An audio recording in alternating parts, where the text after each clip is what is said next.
Welcome back to Get Outside St. Tammany, and we are here now with Spaff, who is with the Camp Salmen Nature Park. And Spaff, we appreciate you joining us to talk about the park and other things. Thank you. Tell us, take us back in time a little bit. How long has the park been in existence, and give us a little bit of the overview of the history of it. Well, it opened, I believe, in 2010, the fall of 2010, and we've added quite a few amenities. It was actually purchased, I believe, by the parish in 2004, the previous administration. It was purchased from a land developer that was trying to do some high-density development there, and the folks around Bayou Liberty weren't really in favor with it. I think there were some drainage issues and whatnot, and so the parish purchased it. Prior to that, it was a Boy Scout camp, I believe, from the 1920s. Up to 1980, and then they sold it to the developer. And prior to that, it was actually, from its namesake, Fritz Salmen had it, and there was a story that Fritz Salmen was actually crossing a road, and a Boy Scout, it was raining, offered his umbrella, and it touched Mr. Salmen to the point where he donated the property when he was ready to the Boy Scouts. Is the property off of 190 coming in from Lacombe, or am I confused? Yeah, it's off of 190. It's just to the east of North Shore Boulevard, about 0.8 of a mile on the south side of 190. So if I were to take my kids there, or my wife, or whoever, what would we find? What would we be able to do? Camp Salmen is a very passive park. There again, it is a nature park. We have about 4.5 miles of pathways through the woods. There's also a substantial handicap accessible playground there that Leadership North Shore group put it together, raised money. It actually took them 2 years to gain the money to do it, and in 2013 we constructed that, and that's been a tremendous hit. We've got kids, just like at Coop, they come to play there and also take advantage of the trails. To get into a little bit more of the trails themselves, what are presented on the trails? The trails kind of traverse the property. It's about 126 acres of property.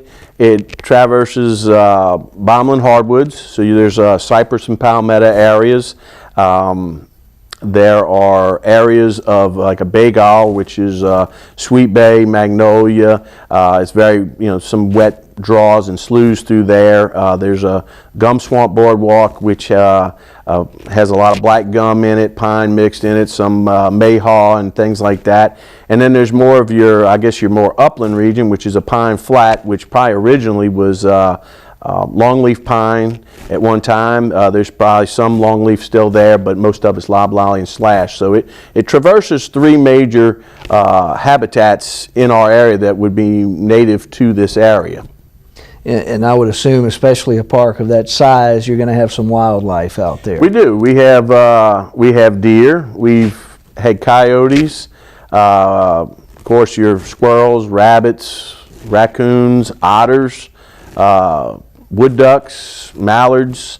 We also have some interesting plant material out there. There's pitcher plants in some of the areas. The pitcher plant boardwalk area have pitcher plants, which are carnivorous plants. People like looking at them. We've done some work in there to try to open it up so that they have room. They need more sunlight, and so we've created some open areas where they survive also, and people enjoy seeing that. Anything you can do on the water out there?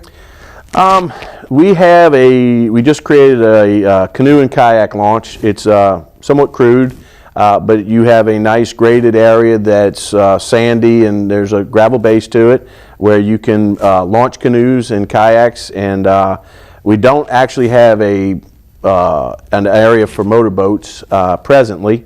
But there is, access to the water, walking along it. There is no fishing at this time. We really don't have a facility to where you can get there safely and be up where you can, don't have a problem with alligator or snakes. You mentioned no fishing. Any other things that aren't encouraged, or other rules that, or things you might not be able to do that you would assume could be? Or Yeah, one of our issues is, people like to walk their dogs and whatnot, and being as the wildlife's there and it's discouraged. We don't allow dogs or cats, domestic cats there. Fire is discouraged. We don't have any barbecue facilities, but you're welcome to bring, picnic lunch of some sort. And those are probably our primary discouraging. No alcohol, of course. It's more set up for a family-oriented come-out picnic. We do have some places that you can rent. There's 3 pavilions out there, one very large one, and then 2 smaller ones that are a little more secluded that you can rent for the day or for hours. And they kind of serve for areas for family reunions. We have quite a few weddings out there. There's the amphitheater, which has become a favorite for a wedding venue. We also have celebrations of life out there. So there's facilities out there that people rent and utilize pretty frequently. how do you go about securing a spot? Call the CRT office. All that information is posted on our website, and you can call the CRT office. We do have folks that come in and make reservations with the rangers. They're not always available. They're not always someone in the office, so I would encourage most people to call the CRT office, and they'll take care of it for you. What about camping? Is that allowed? We don't have any camping facilities out there at present, and we don't have any camping right now. It's a situation where you can have, there's no fire and whatnot, so we just don't have the facility set up for that at this point. It probably wouldn't be as entertaining as some of the other things Right. you could do that are set up. That's exactly right. Are there any regularly scheduled activities outside of the things you've already mentioned that aren't necessarily scheduled? Anything on the dockets on a weekend or holiday that you might do? Well, we've had several, special events occur there throughout the year. They're generally planned. We've had Shakespeare in the Woods out there last summer, which was a tremendous success. There were vignettes set up of different plays of Shakespeare throughout the woods, and you walked through the woods and went and saw a different vignette presented. We occasionally have concerts out there. Occasionally there's someone in the amphitheater that may be a small 3-person band out there. Different things occur. There's also some Boy Scout events that will occur throughout the year. Not all of it's regularly scheduled. We have applied for a NOAA grant that we're trying to get to where we can work with, I believe it's 5th and 6th graders, where they'll do wetlands educational program out there.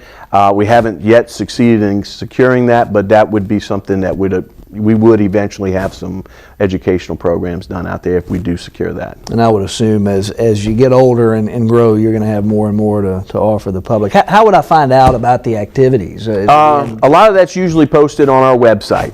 Is there an email deal I can join to get on, or do I need to diligently go check the website? Generally diligently check the website, or if you're out there, we post, we have a board that we post different events that occur from time to time. There's also an organization, Friends of Camp Salmen, that you can contact. I believe all their contact information is also on the website. And we haven't gone through the hours of operation. When are you open and when are you not? We're open Wednesday through Sunday. In the wintertime, our hours are from 9 to 5. They increase into the summer period from 9 to 7. I know we got a little less than a minute left. Anything else you want to add about the camp or anything else going on? It's a tremendous asset. It's kind of a hidden jewel. People have really started slowly finding us. We have new people coming out every week, and it's one of those things. It's been just a quiet giant that's simmered out there, and I can't believe how many people come on a weekly basis saying, man, we never knew you were here. How many people do you get these days, say on a good weekend day, nice day? Oh, we can have, in the fall and in the spring, we can have upwards of 500 people out there on a weekend.